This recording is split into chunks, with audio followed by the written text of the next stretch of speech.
Research के साथ। नमस्कार, सिटी वाराणसी लाइव में आप सभी का स्वागत है। मैं हूं अमित मिश्रा। आइए सबसे पहले नजर डालते हैं आज के मुख्य समाचारों पर।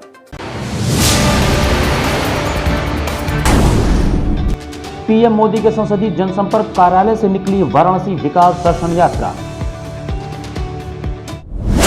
सीओपीडी दिवस के उपलक्ष्य में ब्रेथ इजी 17 नवंबर प्रातः 7 बजे निकालेगी जन जागरूकता रैली। वायु प्रदूषण के प्रति लोगों को चेताया। बीएचयू में वाणी प्रकाशन और सामाजिक विज्ञान के संयुक्त तत्वावधान में व्याख्यान का आयोजन। और कांग्रेस कार्यकर्ताओं ने निकाली जन जागरण रैली। महंगाई व बेरोजगारी से लोगों को कराएंगे अवगत।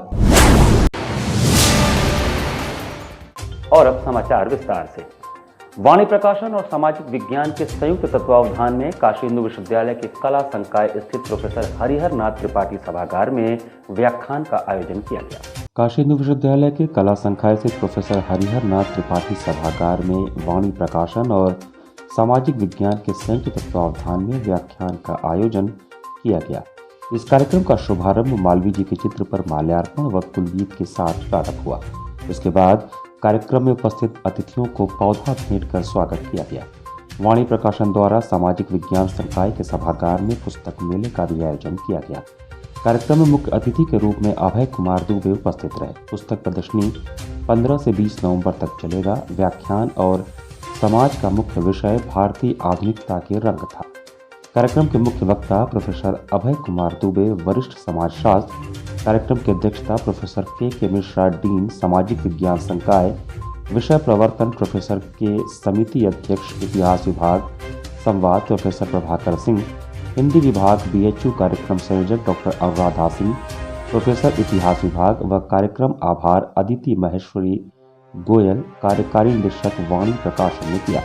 कार्यक्रम के दौरान काफी संख्या में छात्र छात्राएं उपस्थित रहे। तमाम नए रिसर्च जो हुए हैं उन सबों से इन लगभग 2 साल से बच्चे वंचित थे। इन सारी चीज़ों से अवगत करने के लिए हमने इस किताब मेला का आयोजन करवाया है। और मैं एक्चुअली सामाजिक विज्ञान संकाय की एक स्टूडेंट एडवाइज़र हूँ।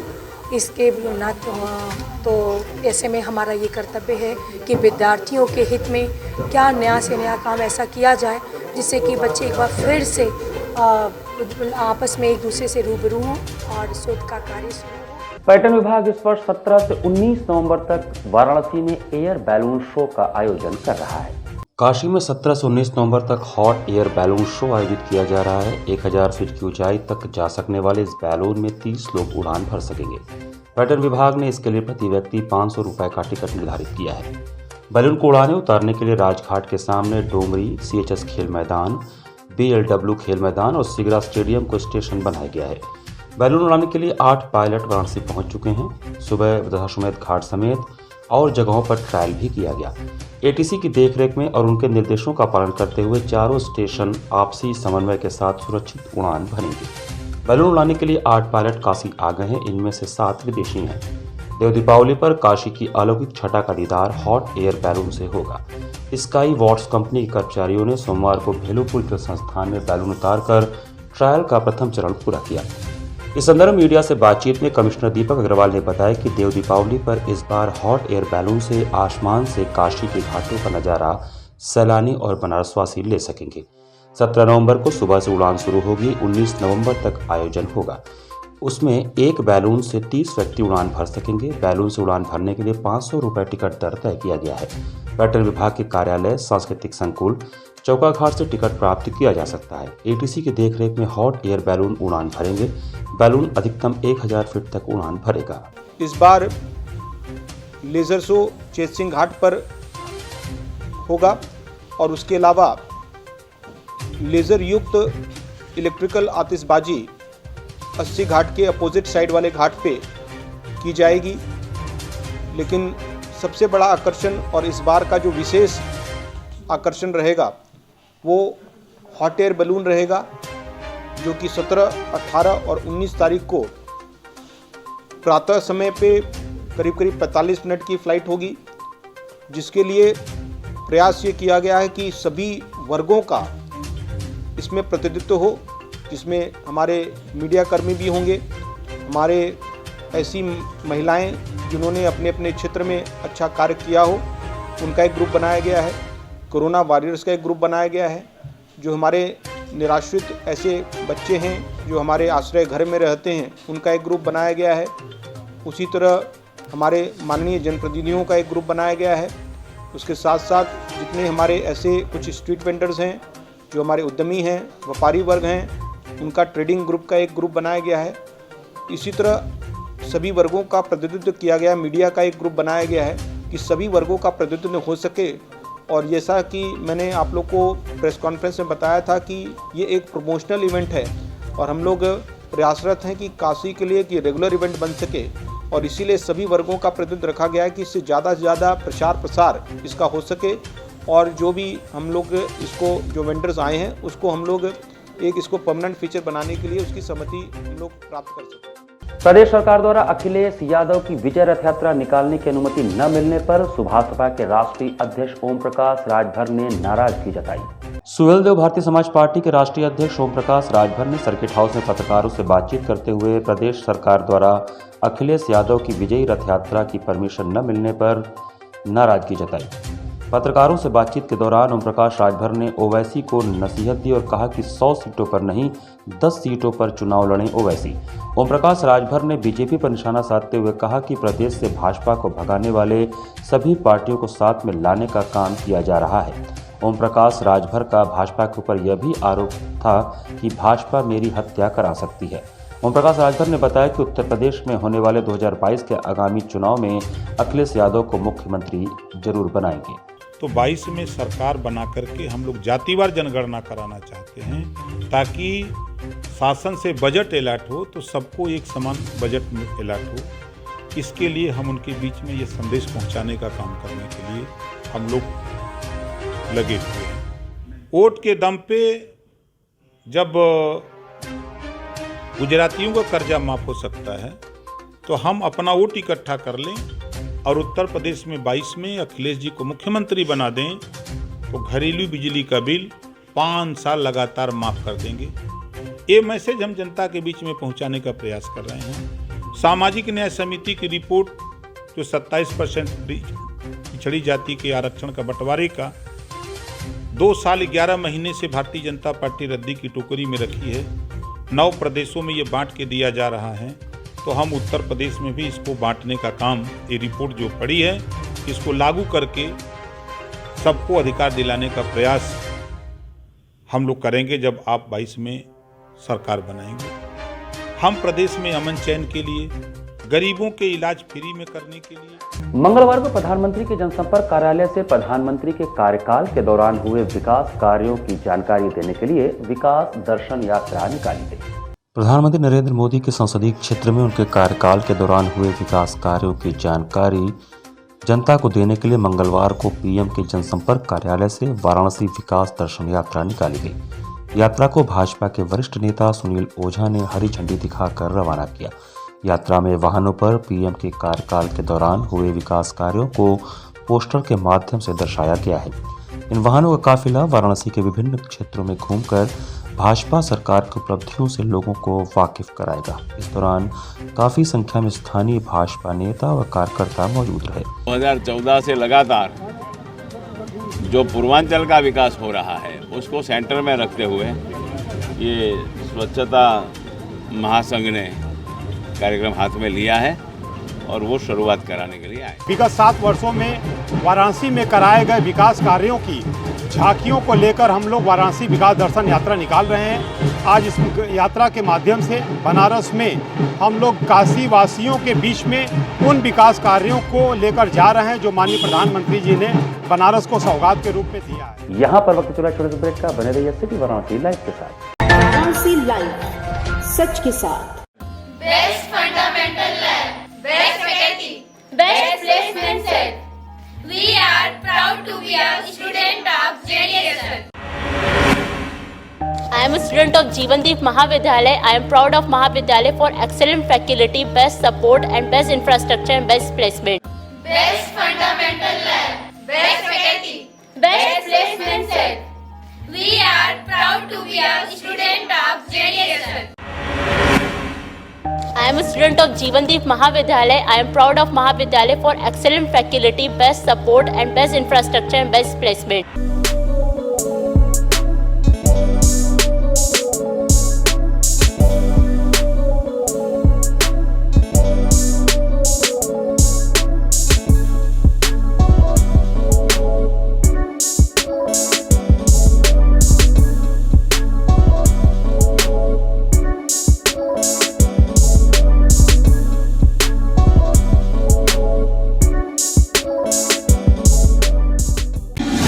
तोड़ेंगे ये सन्नाटा,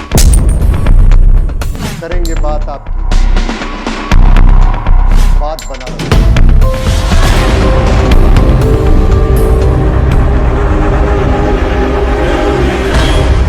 पूछेंगे सवाल, उठाएंगे मुद्दे, करेंगे बहस, होगा मुकाबला आमने सामने, ताकि सच जिंदा रहे। बेबाक बहस। कोरोना वायरस ने देश में एक बार फिर से रफ्तार पकड़ ली है।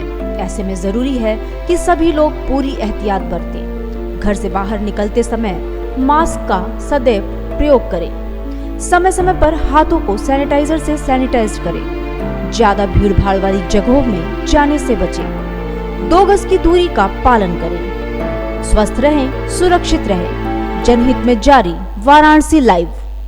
वाराणसी लाइव, सच के साथ। ब्रेक के बाद आपका स्वागत है। श्वास रोग विशेषज्ञ डॉक्टर एस के पाठक ने बताया कि आज वायु प्रदूषण दुनिया की एक बड़ी समस्या बन गई है। टीबी एलर्जी श्वास रोग विशेषज्ञ डॉक्टर एस के पाठक बताते हैं कि आज वायु प्रदूषण दुनिया की एक बड़ी समस्या में से एक है। कई बीमारियों का कारण वायु प्रदूषण है। दमा, COPD, एलर्जी और फेफड़े की अन्य बीमारियों का मुख्य कारण वायु प्रदूषण ही है। विश्व स्वास्थ्य संगठन के अनुसार विश्व के 15 सबसे प्रदूषित शहरों में 14 शहर भारत के हैं। इनमें अपना बनारस, कानपुर और गाजियाबाद के बाद तीसरे सबसे ज़्यादा प्रदूषित शहरों की लिस्ट में है। विश्व स्वास्थ्य संगठन की नवीनतम रिपोर्ट के अनुसार प्रतिवर्ष लगभग 1 करोड़ 20 लाख मौतें पर्यावरण प्रदूषण के कारण हुई हैं। रिपोर्ट के अनुसार दुनिया में हर 10 व्यक्तियों में से 9 व्यक्ति प्रदूषित हवा में सांस लेते हैं। लगभग 42 लाख लोग वायु प्रदूषण की वजह से मौत के शिकार हुए और 38 लाख लोगों की मौत कुकिंग और प्रदूषित ईंधन के कारण हुई।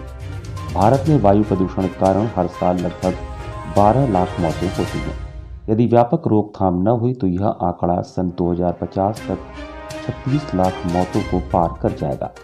डॉक्टर पाठक ने बताया कि ब्रेथ इजी जन जागरूकता के लिए समय समय पर जागरूकता अभियान चलाता रहता है, जिसमें निःशुल्क स्वास्थ्य शिविर, क्लिनिक, जन जागरूकता रैली, मोबाइल कैंप प्रमुख है।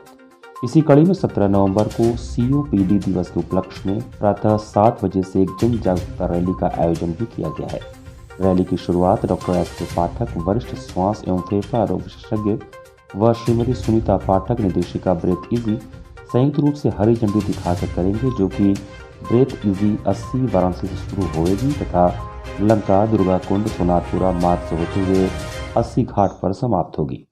इस रैली में शहर के युवा एवं सम्मानित नागरिक भी बढ़ चढ़कर भाग लेंगे। इसके उपरांत प्रातः 10 बजे से ब्रेथ इजी मोबाइल कैंप का भी आयोजन किया गया है, जिसमें ब्रेथ इजी वैन वाराणसी के प्रमुख चौराहों पर जाकर वाराणसी की जनता के फेफड़ों की जांच कंप्यूटर मशीन द्वारा करेगी। इसी कड़ी में 22 नवंबर गुरुवार को ब्रेथ इजी वैन रामनगर, पड़ाव व चंदासी के जनता के फेफड़े की जांच करेगी। आज के इस प्रेस कॉन्फ्रेंस के माध्यम से लोगों को जागरूक करेंगे। साथ में कल जन जागरूकता रैली का भी आएंगे, जिसमें शहर के यूथ कई सारे मिलके इस कार्यक्रम को संपन्न करेंगे, जिसमें लोगों को जागरूक करने की, जिससे हम एक रैली के द्वारा घाटों पे जाके, शहर के चौराहों पे जाके लोगों को बताने की कोशिश करेंगे कि दमा बीमारी से कैसे आप बच सकते हैं। और एक कंप्यूटर मशीन द्वारा हम ये जांच भी करेंगे, जिनको दमा है उनका इलाज भी कैसे उसका मुकम्मल वो भी हम करने की कोशिश करेंगे, जिसके द्वारा हम एक मोबाइल हेल्थ चेकअप वैन का भी आयोजन कर रहे हैं, जो शहर के हर चौराहे से गुजरेगी और लोगों के फेफड़े की चेकअप करेगी। यदि बीमारी मिलती है तो उनका इलाज भी हो सकता है। कांग्रेस पार्टी कार्यकर्ताओं ने पूर्व विधायक अजय राय के साथ भाजपा के कार्यकाल में बढ़ती महंगाई, बेरोजगारी और भ्रष्टाचार को अपने निशाने पर रखते हुए जन जागरण रैली निकालकर कांग्रेस के पक्ष में वोट करने की अपील की। उत्तर प्रदेश विधानसभा चुनाव को लेकर सभी पार्टियां मैदान में उतर चुकी हैं। जनता के बीच पहुंचकर अपनी पार्टी का एजेंडा बताने में भी जुट गई। इसी कड़ी में कांग्रेस पार्टी के कार्यकर्ताओं ने अजय राय के साथ शहर में आज जन जागरण रैली निकाली। रैली के दौरान जनता को भाजपा के कार्यकाल में बढ़ती महंगाई, बेरोजगारी और भ्रष्टाचार को अपने निशाने पर रखते हुए लोगों से कांग्रेस के पक्ष में वोट देने की अपील की। इस दौरान हाल ही में सोनिया गांधी द्वारा दिया गया नारा भाजपा हटाओ कांग्रेस लाओ भी लगाते रहे। इस दौरान मौजूद कांग्रेस के पूर्व विधायक अजय राय ने कहा कि पूरे प्रदेश में महंगाई, भ्रष्टाचार, बेरोजगारी के विरोध में पदयात्रा निकल रही है। प्रियंका जी ने जो 7 प्रतिज्ञाएं ली हैं, जो 40% महिलाओं के लिए टिकट, आरक्षण और बच्चियों के लिए लैपटॉप का वादा किया है, यह सब बातें जन जागरण यात्रा के दौरान आम लोगों तक पहुंचाई जाएंगी। पूरे प्रदेश में महंगाई, भ्रष्टाचार और जो बेरोजगारी है उसके विरोध में ये पदयात्रा निकल रही है। और प्रियंका जी की जो प्रतिज्ञाएं हैं, जो उन्होंने प्रतिज्ञा किया है 40% महिलाओं के लिए, अपने बच्चियों के लिए लैपटॉप, स्कूटर, सारी चीज़ें जो व्यवस्था है वो निश्चित तौर से हम इस प्रतिज्ञा यात्रा में और आज की जो जन जागरण यात्रा है इसमें आम जनता को, आम लोगों को हम बताएंगे। लक्सा के संत नगर कॉलोनी में नगर निगम के सफाई कर्मियों को सम्मानित करके सामूहिक भोज का आयोजन किया गया। मंगलवार को संत नगर कॉलोनी पार्क लक्सा में नगर निगम के सफाई कर्मियों को सम्मानित करके सामूहिक दोपहर भोज का कार्यक्रम उल्लासपूर्वक मनाया गया। उपस्थित भारी संख्या में सभी सफाई कर्मियों का माल्यार्पण कर नगर निगम के पूर्व उप सभापति ओम प्रकाश चौरसिया ने स्वागत अभिनंदन किया। सफाई सुपरवाइजर विजय कुमार और Yash Pratap Singh, door to door के सुपरवाइजर संघ पप्पू सुपरवाइजर को सम्मानित, न्याय मोर्चा के रामजी चौरसिया, धीरज चौरसिया, अनिल चौरसिया, शिवम वर्मा, प्रमोद चौरसिया, राजेश चौरसिया ने माल्यार्पण करके किया तथा महिला शक्ति रानी चौरसिया, अन्नपूर्णा देवी, मधु राय, कुसुम वर्मा, मंजू रावत को भी पुष्प गुच्छ भेंट किया गया। मंच से उत्तर प्रदेश में वाराणसी को सफाई व्यवस्था में प्रथम रैंक मिलने पर सफाई कर्मियों की मेहनत और ईमानदारी की भूरी भूरी प्रशंसा करते हुए कहा गया कि यह सम्मान उनके चलते ही काशी को प्राप्त हुआ है। सामाजिक न्याय मोर्चा आपको प्रणाम करता है तथा आपको सम्मान और पर्याप्त सैलरी मिले और समाज में फैली विषमता के लिए सतत संघर्ष करता रहेगा। जब सामाजिक न्याय की बात हम करते हैं तो वास्तव में न्याय करते हुए जो हमारे सफाई कर्मचारी भाई बहन हैं उनको भी सम्मान दिया जाए, उनके भी साथ बैठकर भोजन किया जाए और एक नया संदेश प्रदेश, देश और जो है शहर के हर कोने कोने में जाए कि ये हमारे सफाई कर्मचारी भाई बहनों का लोग सम्मान भी करना सीखें। काम तो ये करते हैं, काम करते रहेंगे, लेकिन इनको सम्मान और प्यार मिलना चाहिए। इसी के तहत हमने आज यह कार्यक्रम रखा है कि हम इनका भी सम्मान करें और दूसरे इससे प्रेरणा लेकर भी अपने कर्मचारी भाई बहन जो हैं अन्य जगहों पर भी इनको सम्मानित किया जाए। हरि प्रबोधनी एकादशी पर सोमवार को सायकाल मंगला गौरी के महंत के आवास पर तुलसी विवाह का आयोजन किया गया। सोमवार को हरि प्रबोधनी एकादशी पर सायकाल 5 बजे मंगला गौरी के महंत पंडित नारायण गुरु के आवास मंगला गौरी मंदिर के बगल में तुलसी विवाह का आयोजन किया गया। इसमें कन्या पूजन, गंगा, यमुना, सरस्वती, कृष्णा व धूत पापा आदि 5 नदियों का कन्या के रूप में पूजन का आयोजन किया गया। इस मौके पर शालिग्राम के बारात का स्वागत दीप जलाकर किया गया। कार्यक्रम में मुख्य अतिथि जिला पंचायत अध्यक्ष वाराणसी श्रीमती पूनम मौर्य थी। इनके द्वारा ही कन्या पूजन किया गया। इस अवसर पर बड़ी संख्या में श्रद्धालु जन उपस्थित थे। कार्तिक के मास में एकादशी एक ऐसी तिथि है जिस दिन विवाह तुलसी भगवान का किया जाता है। शालिग्राम भी हैं, तुलसी जी भी हैं। अब विवाह प्रारंभ हो रहा है। मुख्य दूसरी बात आपको और बता देना है कि मंगला गौरी पे 8 महीना से अन्न क्षेत्र जो चल रहा था उस अन्न क्षेत्र का आज इस नए स्थान पर यहाँ पे आज लाया हूँ। इसका आज उद्घाटन। इसी के साथ सिटी वाराणसी लाइव का यह संस्करण यहीं समाप्त करते हैं। मुझे भी आज्ञा।